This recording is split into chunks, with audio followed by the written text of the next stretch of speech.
Good morning, children. Next topic in this chapter is barriers to effective communication. So, we know that there are different methods of communication, that is non-verbal, verbal, and visual communication. So, all these methods can only be effective if we follow the basic principles of professional communication skill. So, these can be abbreviated as 7 C's. So let us see what are these 7 C's, that is clear, concise, concrete, correct, coherent, complete, and courteous. So absence of any of these 7 C's can lead to miscommunication. So let us take a closer look at certain barriers to effective communication. So let us see what are these 7 C's. So we have seen the 7 C's are clear, concise, concrete, correct, coherent, complete, and courteous. So clear means our information that we are transferring should be clear about what you want to say. So our information should be clear. Then use concise, that is use simple words. Use only simple words, that is concise. Then concrete, that is use exact words and facts. Use what words are suitable for the communication. Then correct, use correct spelling and grammar. Then coherent, words should make sense and relate to the main topic. Words should be related only to that topic what we are discussing.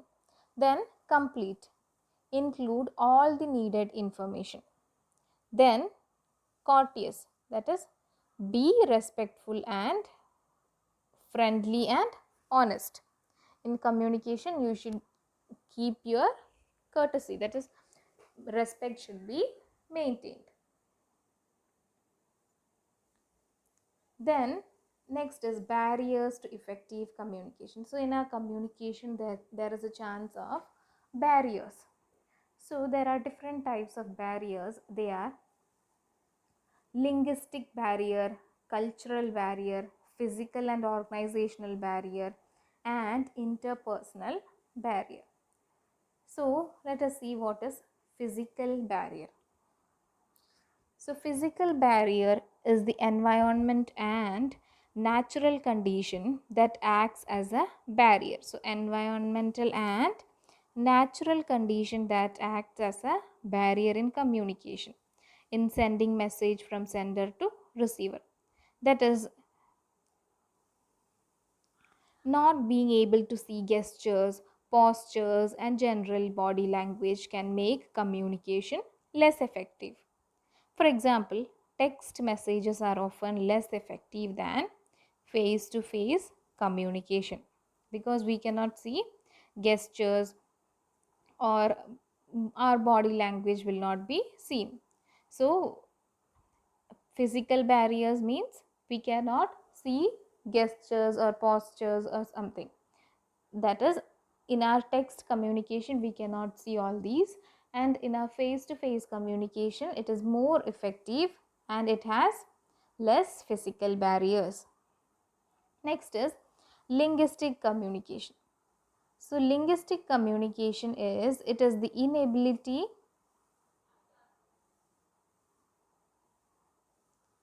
to communicate using a language. Inability to communicate using a language is known as linguistic barrier. So language barriers are the most common communication barriers which cause misunderstanding and misinterpretations between people. For example, slangs. So in Kerala itself you can see different slangs are used in different districts, isn't it? So it becomes very difficult to understand what the people of other district are talking. So this is a linguistic barrier that is based on a language. Or professional jargon, that is based on a particular, we cannot understand what the two doctors are talking to each other, or what two engineers are talking, because they have their own language code, that is professional jargon or regional colloquialism. That is, in a particular region there will be a particular slang of talking. So these all things create a linguistic barrier. Then interpersonal barriers. So barriers to interpersonal communication occur when the sender's message is received differently from how it was intended. So it is also very difficult to communicate with someone who is not willing to talk to or express their feelings and views. That is stage fear, lack of will to communicate. Then personal differences can create interpersonal barriers to communication. Suppose you have created a very nice matter and you have a elocution competition, and you have created this top prepared for the topic very correctly, and you have prepared for the topic very correctly, but what is happening is you have stage fear, and the topic that you are speaking is not properly communicated to the audience because of stage fear. So it is an interpersonal barrier. Because of your stage fear, it is not being communicated with the audience. So it is interpersonal barrier. Next is organizational barrier. Organizational barrier. So organizations are designed on the basis of formal hierarchical structure, isn't it? It is on based of hierarchy that follows performance standards, rules and regulations, procedures, policies, behavioral norms. So all these affects the free flow of communication in organization. All these affects the free flow of communication in organizations, and therefore need suitably managed. Superior subordinate relationship in a formal organizational structure can be a barrier to free flow of communication. Then also sometimes due to stringent rules, the employee finds it difficult to communicate with their peers. So there are in a organization there is a hierarchy, that is at the bottom level employee, then the top level employee. So there is a hierarchy, and there are certain rules and regulations to be followed in an organization. So that rules and regulations create a communication barrier, that is called organizational barrier. The next is cultural barrier. So cultural barriers is when people of different cultures are unable to understand each other's customs, resulting in inconvenience and difficulties. So people sometimes make stereotypical assumptions about others based on their cultural background.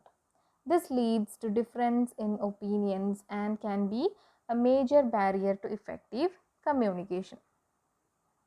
So although there are certain barriers to effective communication, so we can overcome the different barriers. So let us see how can we overcome these barriers. So different ways to overcome barriers to effective communication are: use simple language, do not form assumptions on culture, religion or geography. Then try to communicate in person as much as possible. Then use visuals during communication. Then take help of a translator to overcome difference in language. Then be respectful to others' opinion. So if we consider all these things, then our barriers will overcome. We can overcome the barriers. Next, which of these is not a communication barrier? So, which of these is not a communication barrier? Linguistic, interpersonal, financial, organizational. So, financial is not a communication barrier. Then, which of these are ways to overcome communication barrier? So, we should respect each other's differences, use a translator,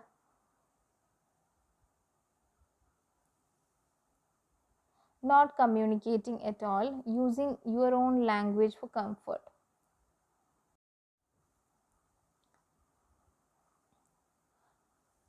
So, which of these are ways to overcome communication barrier? So, we should respect each other's differences. That is and using a translator. Then these two are the different ways to overcome communication barriers. Next part is writing skills, that is parts of speech. So writing skills are part of verbal communication, and it includes email, letters, notes, articles, SMS, chat, blogs, etc. So in all these forms of written communication, we use sentences to express ourselves. So sentences are important because they help to clearly present the message. Now we all know that sentence is a group of words that communicate a complete thought. For example, Pooja goes to school. On the other hand, a group of words which does not make complete sense is called a phrase. For example, Pooja goes. So a sentence always begins with capital letters and it always ends with a full stop, question mark, or exclamatory. So in this session, we'll cover all these details. So first thing is capitalization, that is where all should we use capital letters. So where all we should use capital letters. For that, there is a TINS. You can see TINS is a set of simple rules that help you to capitalize the words correctly. So let us see where should we use capital letters. So first let us see what is T stands for. T stands for titles. That is, capitalize the first letter in the titles used before people's names. So we know what is title. So you would have seen when we go to a doctor, you can see DR is a title. Then Mr., Miss, Mrs. So these are titles. Advocates, ADV. So for engineer, ER. So these are titles. So before the titles, it is said that the first letter of the title should be a capital letter. So D should be capital here. Dr. Malik and Mr. Pandey. So Mr. is also the title given for Pandey. So M should be capital. The next in TINS, the next one is I. So I indicate the word I. That is, capitalize the letter I when it is used as a pronoun. So when I is used as pronoun, capitalize I. Not in any other place, only when the letter I is used as pronoun. So we know that pronouns are you, he, she, I, we. So these are pronouns. So we should capitalize I when it is used as a pronoun. So he said that I should accompany him. So here you can see I is used as a pronoun. So I is capitalized. Then in TINS, next is N. So N indicates names. That is, capitalize the first letter in the names of people, place, days and months. People, places, days and month. So people's name, places name, day name and month name should be in capital. That is, the summer break is starting this Friday. So Friday is a day name and will continue till the end of June. June is a month name. So you can see day name and month name is in capital. Then Suresh is planning to visit. Suresh is a person's name. Is planning to visit London. London is a place name. London next year. Then next S, that is starting letters of sentences. So capitalize the first letter in every sentence. In every sentence the starting letter should be in capital. So these are the TINS rule, TINS. Then next, punctuation. So we know what punctuation marks in a sentence. So punctuation marks are full stop, comma, question mark, exclamation mark and apostrophe. So let us see what are the usage of each punctuation marks. So full stop is used at the end of a sentence and it is used with short form of long words like this. Omar is a professor. Omar is a professor. To end this sentence we have used full stop here. Then his students call him. You can see here Prof full stop Omar. Here it is used with short form of a long word. Prof is the short form of professor. So prof dot is full stop is used to indicate the short form. So Professor Omar. Then comma. It is used to indicate a pause in the sentence and used to separate two or more items in a row. So after getting down from the bus, I walked towards my school. There is a pause in the sentence. After getting down from the bus, then after there is a pause. I walked towards my school. Then the grocery store had fresh kiwis, strawberries and mangoes. So here it is used for separating two or more items. Comma is used. Then question mark is used at the end of a question. So question is, where is your book? Then exclamation mark is used at the end of a word or a sentence to indicate a strong feeling, that is whether it is happiness or sadness. What a beautiful dress. Ray, we won the match. So here exclamatory marks are used. Then apostrophe. Apostrophe is used followed by an S to show the possession or belonging. That is a Shobha's cat. Shobha's cat or Rahim's pencil. So are these Rahim's color pencils? Then it is used with shortened form of words in informal speech. So let us go is written as let's go. It's let's go for the movie today. She isn't coming to the school today. Isn't, is not, is shortened as isn't. So these are the different punctuation marks. Then basic parts of a speech. So we have seen parts of speech and the different parts. Let us see what are the different parts of a speech. So parts of a speech indicates how a particular word functions in meaning as well as grammatically within the sentence. So let us see some examples are nouns, nouns,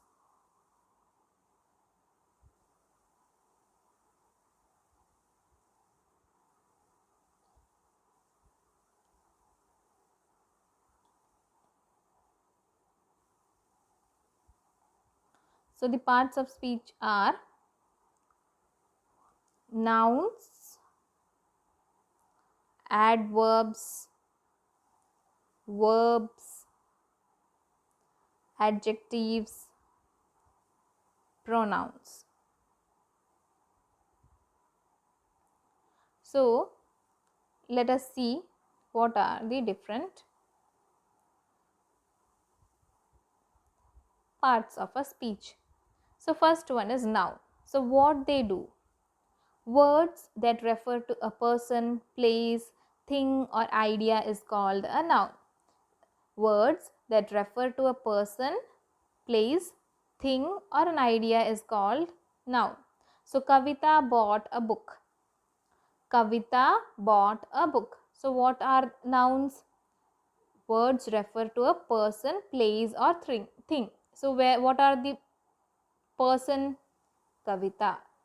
Then book is a thing. So book and Kavita are nouns. So tiger, truth, India, Raj. Truth is an idea. Then tiger is a name of an animal. Then India is the name of a country. Raj is the name of a person. January is name of a month. So these are all nouns. So these are nouns. Then what is pronoun? Pronouns are words which are used in place of a noun. So here Kavita is a noun. So Kavita bought a book. Book is also a noun. Then what is pronoun? Words which are used instead of noun. So here Kavita bought a book. She has a great collection. Great book collection. Who is she here? She is Kavita. So here she is pronoun because she describes whom. She is used instead of Kavita. So she has a great book collection. She is used in place of noun Kavita. So here pronouns are I, you, they, us, she, he, it. So many pronouns are there. Then next, adjectives. So adjectives are words that describe other words. Words that describe other words. Suppose Kavita bought a best-selling book. What type of book is bought? Best-selling book. So book is a noun. So what describes noun is called adjectives. So book is a best-selling. So best-selling is adjective because it describes the book noun. So here large, red, naughty, weak, 1 foot. So all these things are adjectives. So what describes a noun is a adjective. So red book, blue eyes. So everything. Tall girl. So these are all adjectives. Then verbs. Words that show action are called verbs.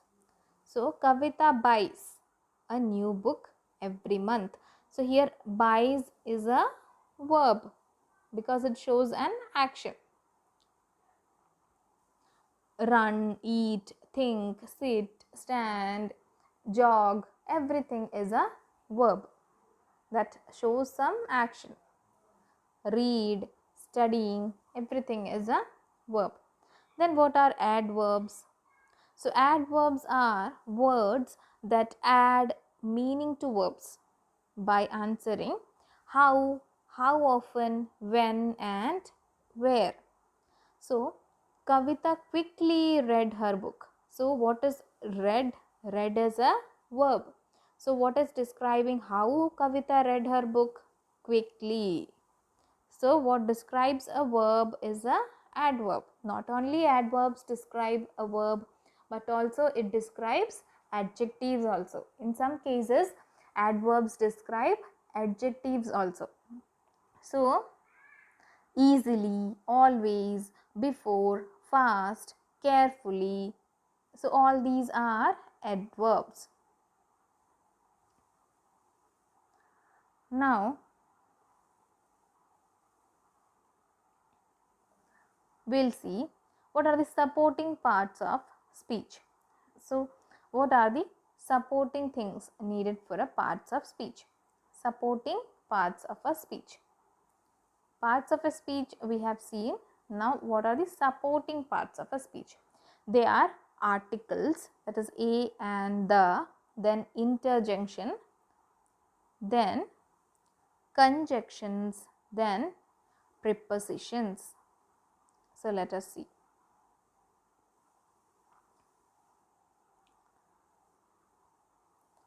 So for articles, that is a and the, generally used before nouns. Articles are used before nouns, that is an is used before words with a vowel sound, that is a, e, I, o, u, used before vowel sounds. Then a is used before nouns with a consonant sound. A is used before nouns with consonant sound. And the refers to specific or a particular word. So here you can see, wow, the bird was taken by surprise, because the boy was taken by surprise because he saw a bird flying over his head.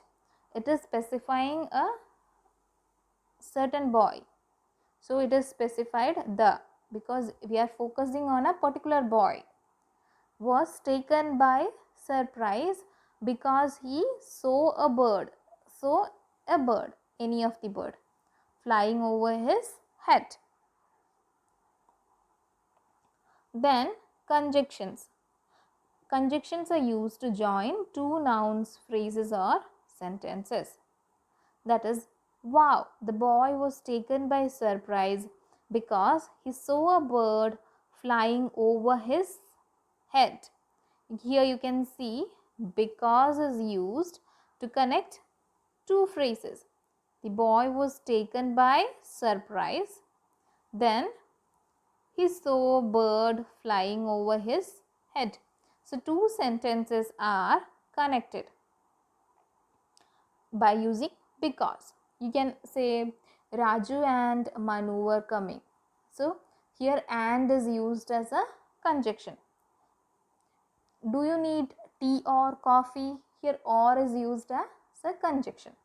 So preposition. On, over, in, under connects one word with another to usually answer the questions where, when and how. Prepositions will answer the questions where, when and how. So on, over, in, under are all prepositions. Wow, the boy was taken by surprise because he saw a bird flying over his head. So over is a preposition. Then interjunctions express strong emotions such as happiness, surprise, anger or pain, like wow, help. So here wow is a interjunction.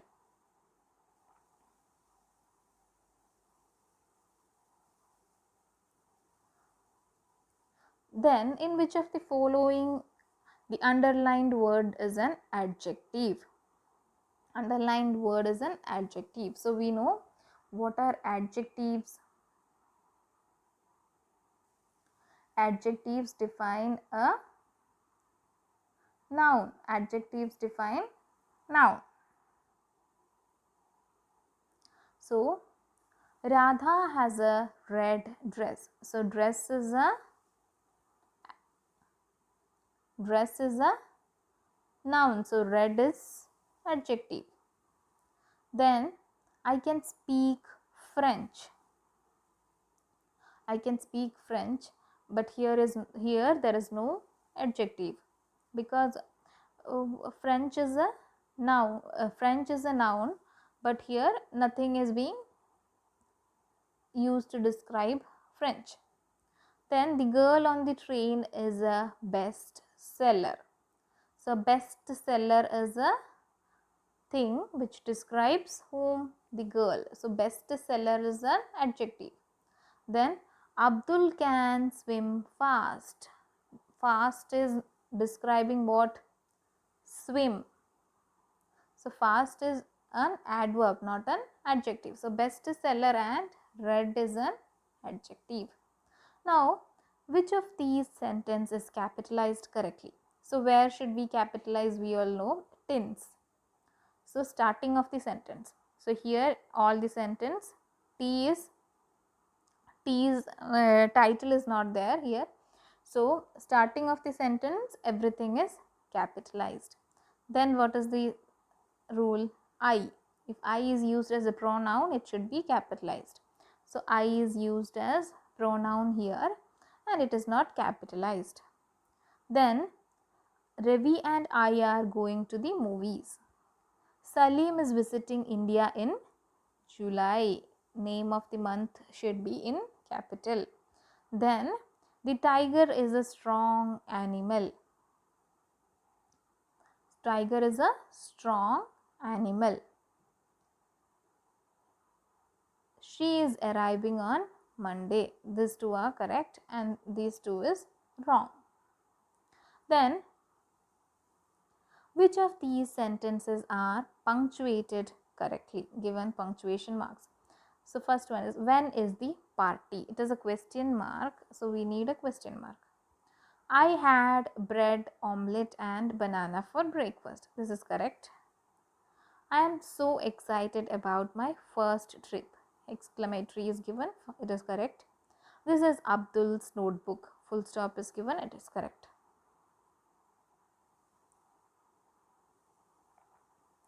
Next is, in which of these sentences can you find an adverb? So adverb describes a verb or an adjective.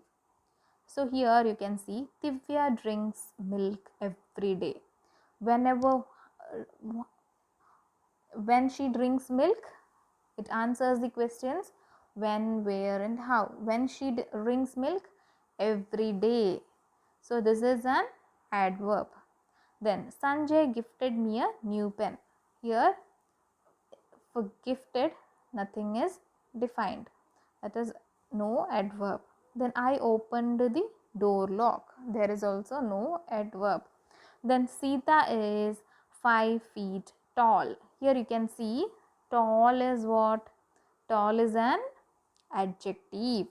And what describes tall? 5 feet tall. That is 5 feet describes an adjective. So 5 feet is also an adverb.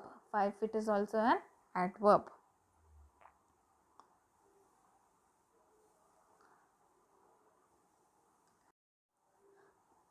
You have to fill in the blanks. This I'll give you as homework. Then next is writing skills of sentences. So parts of a sentence. So we know for a sentence there are 3 parts, that is subject, verb and object. So subject means a person or thing that performs an action, and verb describe the action, and object person or thing that receives the action. So here Sonia drives a car. Sonia drives a car. Sonia is the subject, drives is the verb, and car upon which an action is performed is the object. Here it is written subject, but it is object. It is object. So let us see, consider the examples. He swam in the lake. Here he is the subject. He swam. Swam is the past tense of swim. He swam. He is the subject. Swam is the verb and lake is the object. Then she rode the bicycle. She is the subject. Rode verb. Bicycle object. He threw the ball. He is the subject. Threw verb. Ball is the object. The dog chased the cat. Dog is the subject. Chased verb. Cat is the object. Now, types of objects. Our objects can be either direct object or indirect object. direct object or indirect object. So objects provided can be either direct or indirect. So objects provided in the example are called direct objects since they are acted upon by the verb directly. She bought a bicycle. She bought a bicycle for her son. If the sentence were till this, there is only a direct bicycle. There is only a single object, that is bicycle. Now here there are two objects and it says for whom or to whom something is performed, then that is called the indirect object. So for whom the bicycle is bought? For her son. So son is the indirect object. So for who or for her son, that is indirect object. That is, what is indirect object? What gives the answer such as to or for who, that is the indirect object. So table can see the indirect object. So Ravi repaired the car. Here only direct object is there, that is car. Next, the children played football. Here only direct object is there, that is football. Then the parents sent him a postcard. Parents sent him a postcard. Here also two objects are there here. That is, parents sent him a postcard. So postcard is the direct object. Then what is the indirect object? For whom? For whom the postcard is sent? Sent him. For him the postcard was sent. So him is a indirect object. Then next, he bought his daughter a computer. He bought his daughter a computer. So for whom? Daughter. So daughter is indirect object and computer is the direct object. Then types of sentences. So there are active and passive sentences. That is, Ram is reading a book is active sentence. When we convert it into passive, a book is being read by Ram. So you can see Ram is reading book. Here Ram is the subject, reading is verb and book is the object. Now here in passive voice, a book is being read by Ram. The subject is now changed. A book is the subject and Ram is the object. Now the action in both the sentences reading book, isn't it? Radha is reading a book is being read by Radha.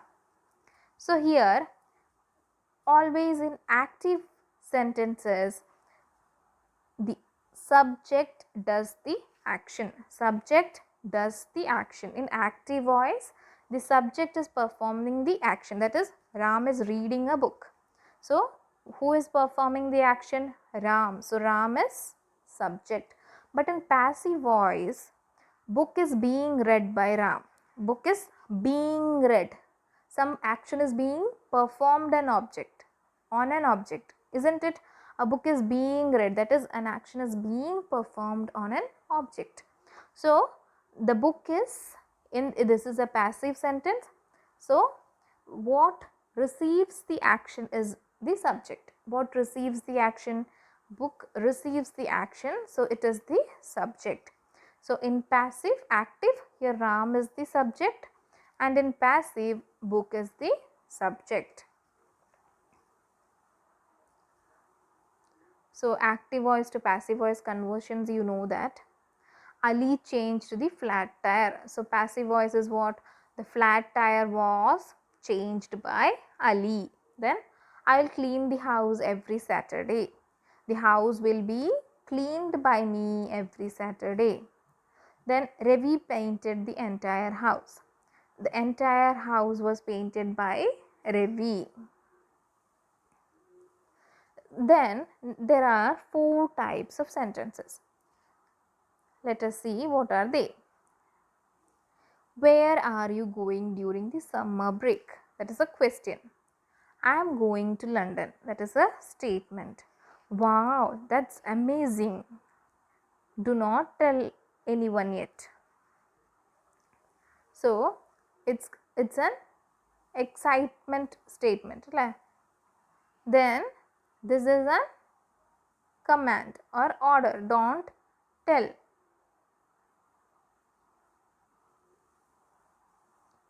So there are 4 types of sentences. That is, or there are 4 types of sentences. They are statement or declarative sentence, question or interrogative sentence, emotion, reaction or exclamatory sentence, order or imperative sentence. So statements provide information or states a fact and always ends with a full stop. That is, blue is my favorite color. The farewell party begins in 2 hours. You are a good man, Raju. So sun rises in the east. So all these are statements that provide a information or states a fact. Then question. Ask a question, that is always ends with a question mark. Do you want tea or coffee? Is it raining? Have you had lunch? Such are interrogative sentences. Then emotion or reaction or exclamatory, that expresses a strong emotion, always ends with an exclamation mark. That is, this is the best day of my life. Oh my god, goodness, we won. I can't wait for the party. So these are exclamatory sentences. Then order or imperative sentence. Order or imperatives shows an order, command, request or advice. That is order, command, request or advice. So anything will come under imperative. It can end with a full stop or exclamatory. So please lower your voice. Please lower your voice. It is a request. Respond immediately. It's a order. Respond immediately. Meet me at the office at 10 a.m. It's a command. Meet me at the office at 10 a.m. Then next is paragraph. So we know that sentences are group of words and this group of sentences form a paragraph. So group of sentences are called paragraphs. So identify the object, verb and subject in this sentence. So the car crashed into a tree. So the car crashed. This is an active sentence. So the car is a subject, crashed is verb and tree is object. So car is the subject. The car is subject. So the first one, the car is subject, verb crashed and object is the tree. Then identify the indirect object in the sentence. The band played music for the audience. Played music for the audience.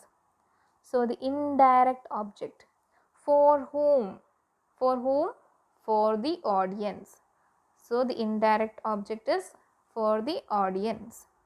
Which of these is an imperative sentence? So imperative means order, command, advise or request. Switch off the fan is an imperative sentence. Sheila has gone to the market. It is a statement. Where are my pen colors?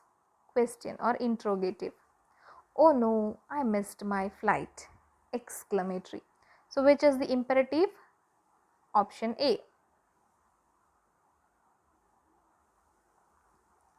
Which of these sentences is an active voice? A movie is being watched by. Always you can see watched by, or by will be there with a passive voice. So you can see a movie is being watched by them is a passive voice. The car was repaired by Raju. By Raju is also a passive voice. He is reading a book. This is active voice. The thief was being chased by a policeman. Here also a passive voice. Okay children, this chapter is over. Thank you.